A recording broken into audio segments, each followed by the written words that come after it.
Literary Devices by Haley Gospel and Bella Kuzneski. The first device we are learning about today are metaphors. A metaphor is a figure of speech in which a word or a phrase is applied to an object or action to which is not literally applicable. The first example of a metaphor is less is more. Less is more means you don't necessarily have to have a lot to be happy. The next example is his mouth is a huge metal factory. This means the boy has braces. The next example is life is a roller coaster. That means life has its ups and downs. The next literary device we are learning about is automatopoeia. The definition of automatopoeia is the formation of a word from a sound associated with its name. The first example of an onomatopoeia is bzz. That's the sound of a bee buzzing. Example 2 is moo, sound of cow.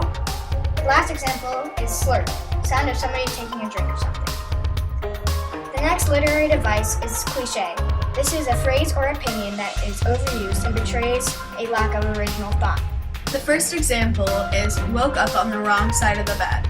That means you're in a bad mood. The next example is break a leg. That means good luck. Example 3 is think outside the box. That means think originally. The next literary device is symbolism. The definition of symbolism is the use of symbols to represent ideas or qualities. The first example of symbolism is a heart. That means love. The second example is a peace sign, which means peace. The final example is a cross. This represents God and Jesus. The next literary device is an oxymoron, a figure of speech in which apparently contradictory terms appear in conjunction. The first example is clearly misunderstood. That means you clearly don't understand something. The next example is working vacation. This means you're going on a work trip. Example 3 is known secret. That means your secret is known.